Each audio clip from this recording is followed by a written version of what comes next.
Market analysis video. और जैसे कि मैंने 2-3 दिन वीडियो डाली नहीं, है ना। उसका उसका कोई रीजंस थे। रीजंस ये था कि मैं श्योर नहीं था मार्केट में, ठीक है, कि क्या हो रहा है ये, है ना। अगर कोई भी देखे तो कंटिन्यूस एक रैली आती जा रही है, ठीक है। इसको मतलब एज पर यूएस के टर्म्स में इसको रिवर्स मार्केट क्रैश बोलते हैं। रिवर्स मार्केट क्रैश पहला होता क्या है ये जान लेते हैं।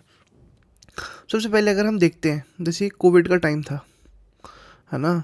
तो जब ये कोविड का टाइम था, तब कोविड का टाइम यही था ना शायद, हाँ। तो जब ये कोविड का टाइम था, तो कोविड के टाइम में भी क्या हुआ था कि मार्केट ने कंटिन्यूस फॉल दिया था। कंटिन्यूस, सिंपली कंटिन्यूसली मार्केट गिर रही थी, ठीक है। कोई वो नहीं था। तो ये एक क्रैश हो गया, ठीक है। अब इसको हम कहते हैं रिवर्स मार्केट क्रैश। कैसे कि ये उल्टा गिर रहा है ना। ये उल्टा गिरे जा रहा है। उल्टा मतलब जैसे कि अगर देखा जाए तो ये मार्केट ऊपर की तरफ जाया जा रहा है, बट अगर इसी को उल्टा करके देखा जाए तो मार्केट गिर रही है।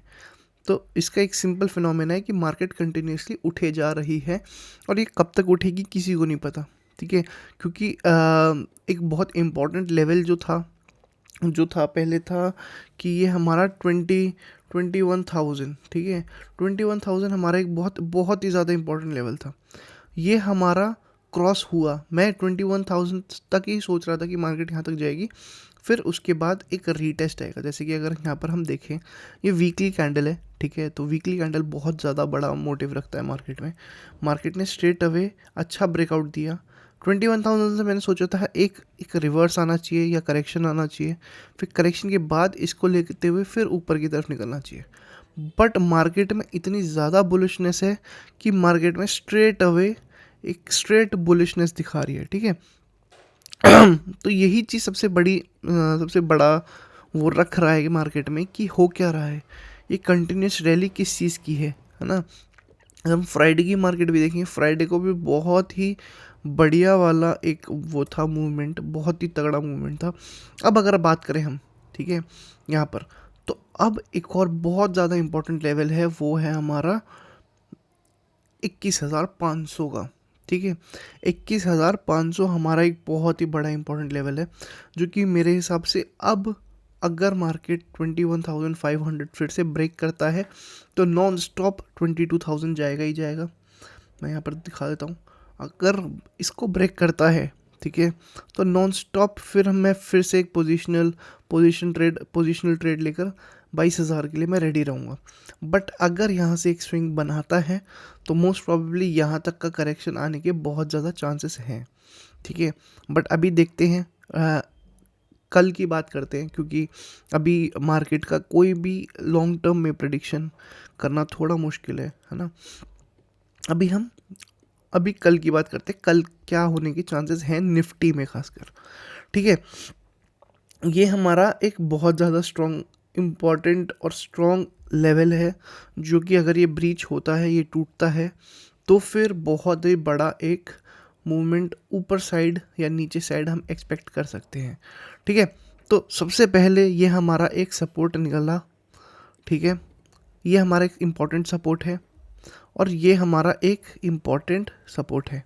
अब मार्केट जैसे कि अभी अगर हम देखेंगे, है ना, जो गिफ्ट निफ्टी है, ठीक है। गिफ्ट निफ्टी में हम लोग को एक छोटा सा गैप डाउन दिखा रहा है ना, जो कि 20-30 रुपये का।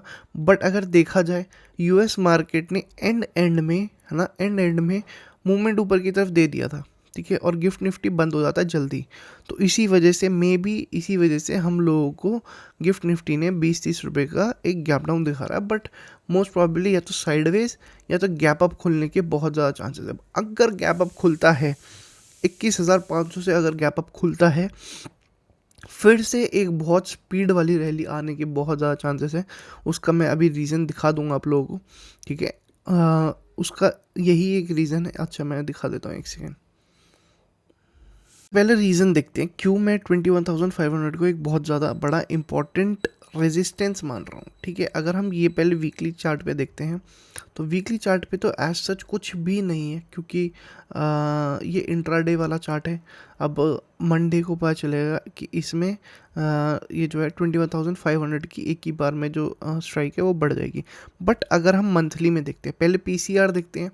पीसीआर जो है वो तो सुपर बुलिश दिखा रहा है, क्योंकि बहुत टाइम हो गया है मैंने ये चीज़ देखी हुई कि पीसीआर 1.46 जाना, ठीक है, 1.1 जाता है, 1.05 जाता है, बट 1.4046 बहुत ही ज़्यादा बुलिश माना जाता है, बहुत ही ज़्यादा, ठीक है। तो अभी भी अगर हम देखें, है ना, ये सब पीसीआई, ये सब डाटा है जो कि चेंज हो जाता है टाइम से टाइम। जैसे कि कल ही अगर मार्केट नीचे जाती है तो फिर पीसीआर डाटा के चेंज होने में टाइम नहीं लगेगा। बट अगर हम बात करें ये मंथली टाइम फ्रेम पर, हम मंथली उसमें चेक कर रहे हैं, तो सबसे ज़्यादा अगर देखा जाए स्ट्राइक प्राइस में, तो यहाँ बहुत ही ज़्यादा एक हैवी रेजिस्टेंस है, ठीक है। 21,500 में बहुत ही ज़्यादा हैवी रेजिस्टेंस है। सेम 21,400 में भी एक हैवी रेजिस्टेंस है। तो दोनों साइड में 100 रुपये का अंतर है, ठीक है। 100 रुपये के अंतर में अब जैसे अब ये हम लोगों ने ये दोनों मार्क कर लिया, ठीक है। अब इन दोनों में से जिस भी साइड मार्केट अगर ब्रेक करती है, अगर मान लीजिए नीचे साइड, तो नीचे साइड के लिए फिर से एक करेक्शन आने के चांसेस बन जाते हैं बड़े, ठीक है। बट अगर ऊपर साइड के लिए जाए तो फिर ऊपर साइड के लिए फिर डायरेक्टली मैं तो यही सोच के, यही मतलब मेरे हिसाब से तो, मेरे मार्केट एनालिसिस के हिसाब से तो सीधा 22,000 ही मार्केट फिर छू कर दिखा देगी एक ही बार में, ठीक है, सीधा सीधा। क्योंकि प्रीमियम भी बहुत ज़्यादा बढ़ चुके हैं, 21,000 के, है ना, 22,000 के, 23,000, 24,000 के, सबके जो स्ट्राइक प्राइस है प्रीमियम बहुत ज़्यादा बढ़ चुका है ना।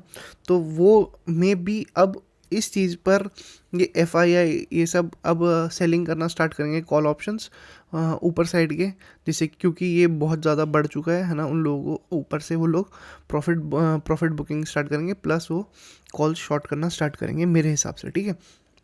ये हमारा एक लेवल है, सिंपल, बहुत क्लीन लेवल है, 100 रुपये का एक लेवल है। मार्केट अगर इसके बीच में रहती है हम लोग इंटरेस्टेड नहीं रहेंगे। बट अगर नीचे साइड ब्रेक होती है तो नीचे साइड बहुत सारे फिर हमारे पास बहुत सारे ही सपोर्ट्स हैं, जो कि अब पता नहीं ब्रेक होंगे नहीं होंगे, वो भी बहुत बड़ा मैटर है। बट अगर देखा जाए तो ये हमारा एक एक सपोर्ट है, ठीक है।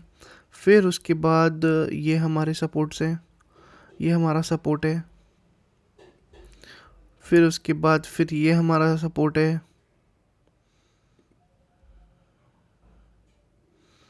ठीक है। तो ऐसे बहुत सारे सपोर्ट्स हैं नीचे साइड, बट इतना बड़ा मूवमेंट तो आना मुश्किल ही है, क्योंकि मंडे है ना, और कोई निफ्टी की एक्सपायरी भी नहीं है। प्लस अगर देखा जाए यहाँ पर हम लोग चेक करें कि यूएस में कोई डाटा या कुछ है क्या ऐसा जिससे कि मार्केट का थोड़ा चेंज होने के ज़्यादा चांसेस हैं। तो देखा जाए कल हमारा 18th है, नहीं है कुछ भी, 19th को भी नहीं है, 20th को भी कुछ नहीं है। ये सीबी कंज्यूमर इससे इतना मैटर नहीं करता, ठीक है। इससे मैटर कर सकता है वो है हमारा अनएम्प्लॉयमेंट क्लेम्स और ये फाइनल जीडीपी है। तो ये इससे मैटर कर सकता है, वो भी 21 को है। तो मोस्ट प्रॉब्ली वेडनेसडे को मार्केट का फॉल होने के ज़्यादा चांसेस हैं, ठीक है। तो पर नीचे कब आएगा मंडे को तो बहुत मुश्किल है, ठीक है। हम लोगों ने निफ्टी कर लिया, अब हम लोग एक बार बैंक निफ्टी देखते हैं कि बैंक निफ्टी में है क्या, ठीक है। बैंक निफ्टी में क्या चल रहा है, बैंक निफ्टी भी बहुत ही अलग अपना अपना अगर देखें वीकली चार्ट टाइम फ्रेम, है ना, तो वीकली टाइम फ्रेम पर बैंक निफ्टी ने ऑल टाइम हाई ब्रेक करके एक बहुत ही बड़ा एक रैली दे दिया है, ठीक है। थोड़ा सा जूम आउट अच्छे से करके देखें तो ऐसा तो कुछ है ही नहीं बैंक निफ्टी में जो कि वो है। बट जितना बुलिश हमारा निफ्टी है उतना बुलिश बैंक निफ्टी नहीं है ना। बैंक्स ने अभी तक तब भी कोई इतना कुछ खास करा नहीं जितना होना चाहिए, बैंक को जितना सपोर्ट करना चाहिए, बैंक्स के सपोर्ट इतने आए नहीं, ठीक है। ये हम लोगों ने वीकली टाइम फ्रेम पर देख लिया। अब एक बार वन डे टाइम फ्रेम पर देखेंगे तो वन डे टाइम फ्रेम पर सही है ना, वन डे टाइम फ्रेम पर भी सही है। मार्केट एक एक लाइक स्ट्रेच दिखा रही है कि स्ट्रेच आ रहा है मार्केट में, ठीक है। अब हम लोग 15 टाइम फ्रेम में देखते हैं, ठीक है। 15 मिनट में देखते हैं तो एज सच यहाँ पर एक हम लोगों को एक बहुत इम्पॉर्टेंट, ये हमारा एक इम्पॉर्टेंट सपोर्ट है, ठीक है। अब सपोर्ट है और ये हमारा एक रेजिस्टेंस है, ठीक है, और ये भी एक हमारा सपोर्ट है। ठीक है, इतना हो गया। अब इसके बाद अगर देखते हैं तो फिर इसके बाद हमारा डायरेक्टली आता है जो कि यही है। ठीक है, फिर उसके बाद आता है हमारा ये, इतना ही है और कुछ है ही नहीं मार्केट में, है ना। और फिबोनाची भी लगा के कोई फ़ायदा नहीं है, क्योंकि मार्केट फिब लेवल से भी तभी, फिब लेवल भी तभी काम कर रहा है जब हम इंट्राडे में देखते हैं, है ना। बड़े टाइम फ्रेम पर देखने में कोई भी वो नहीं है, क्योंकि बड़े टाइम फ्रेम पर फिबोनाची भी इतना स्ट्रांगली काम नहीं कर पा रहा, क्योंकि डायरेक्टली मार्केट में सिर्फ और सिर्फ बाइंग है और कुछ भी नहीं है। ठीक है, और अगर एक बार RSI भी चेक करें, ठीक है, RSI, तो RSI भी सही है अपनी जगह, है ना, बहुत ख़राब भी नहीं है, ओवरबॉट में भी नहीं गया हुआ है। और अगर वन डे में देखें तो वन डे में ओवरबॉट है, और वीकली में देखा जाए तो वीकली में अब आ रहा है उस लेवल पे। जब भी अगर आप देखोगे वीकली में अगर ओवरबॉट पे आता है तो सेलिंग आती ही आती है। आप ये देखिए, यहाँ पर आया था, यहाँ पर यहाँ पर आया था, यहाँ पर आया था, ठीक है, यहाँ पर आया था।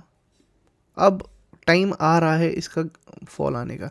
एक बार निफ्टी में भी देख लेते हैं RSI कि क्या बताता है। ठीक है, 1 वीक में तो RSI वही है, सेम दिखा रहा है ना, ओवरबॉट हो चुका है, क्योंकि RSI बड़े टाइम फ्रेम पर बहुत अच्छा काम करता है, बहुत ही ज़्यादा अच्छा काम। ठीक है, तो अब देखते हैं, मे बी अब सेलिंग आना स्टार्ट हो जाएगी मार्केट में मोस्ट प्रोबेबली 21,500 से। ठीक है, अब जो बहुत इंटरेस्टिंग चीज़ है वो है हमारा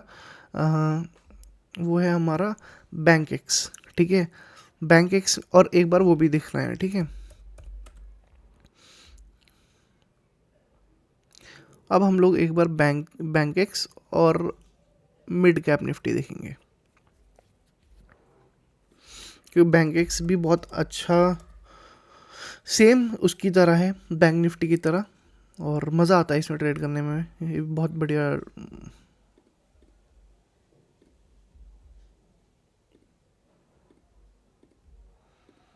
ठीक है, तो पहले सेम इसमें भी इसे वन डे टाइम फ्रेम पे देख लेंगे। थोड़ा वीकनेस, है ना, वीकनेस नहीं, सेम है ना, वही है, सेम जैसे जो बैंक निफ्टी है वही ये है। बस ये है कि वो बैंक निफ्टी NSE का है और बैंक एक्स हमारा BSE का है। ठीक है, तो एक लेवल ये निकलता हुआ आ रहा है हमारे पास, बहुत ही ज़्यादा इंपॉर्टेंट, क्योंकि यहीं से पुल बैक बहुत स्ट्रांग आया है, यहीं से सपोर्ट लिया है, तो ये तो हमारा बहुत ही ज़्यादा स्ट्रांग वो है। और ये हमारा एक एक सपोर्ट एक ये बन रहा है। ठीक है, इसी इतने में ही हम लोग सिर्फ और सिर्फ ट्रेड करेंगे कल, है ना। अगर मज़ा आता है जब जब अगर कल एक ये जो लेवल है ये ऊपर साइड या नीचे साइड ब्रेक होता है, तब थोड़ा इंटरेस्ट, जब नीचे साइड ब्रेक होगा तो डायरेक्टली ये प्रॉफिट हम यहाँ तक का हम लोग स्ट्रेट अवे सोच सकते हैं, क्योंकि पिछली बार भी यही चीज़ हुई थी कि लेवल ब्रेक हुआ था, बट करेक्शन यहाँ तक आया नहीं अच्छे से। ठीक है, और मोस्ट प्रॉब्ली अगर कल से अगर FII सोच रहे हैं कि पोजीशंस एग्जिट करने का, तो फिर मेरे हिसाब से बैंक एक्स बहुत अच्छा ही ट्रेड बनेगा, क्योंकि प्रीमियम भी बहुत अच्छे होते हैं और बहुत तेज़ बढ़ते हैं, बहुत ही तेज़, जैसे सेंसेक्स का बढ़ता है वैसे ही इसका भी प्रीमियम बहुत ही अच्छा बढ़ता है। सेंसेक्स में फ्राइडे के दिन मैंने 3.75 रुपीज़, 3.75 पैसा में रुपीज़ में मैंने वो उठाया था, है ना, कॉल ऑप्शन, और वो 3.75 रुपीज़ वाला 270 रुपीज़ तक गया है। ठीक है, हाँ ये है कि मैं पूरा कैप्चर नहीं कर पाया, बट अगर कर लेता तो बहुत ही बेटर होता। ठीक है, तो यही है हमारा सिंपल, बैंक एक्स में भी, है ना, इतना कुछ एज सच इतना कुछ खास प्राइस एक्शन है नहीं जो कि समझाया जाए। अगर कल गैप अप खुलता है तो यहीं से लेते हुए ऊपर की तरफ निकलेगा। अगर अगर यहाँ साइडवेज भी खुलता है तो मेरे हिसाब से यहाँ से फिर से एक स्विंग बनाने की कोशिश कर सकता है। बट अगर कल बहुत ही बड़ा गैप डाउन आता है तो मैं तो डायरेक्टली सेलिंग प्रेफर करूँगा यहाँ तक, अगर यहाँ तक नहीं तो फिर और नीचे तक। अगर यहाँ से सपोर्ट लेने की कोशिश करता है तो फिर मैं ऊपर की सोचूंगा। ठीक है, थैंक यू।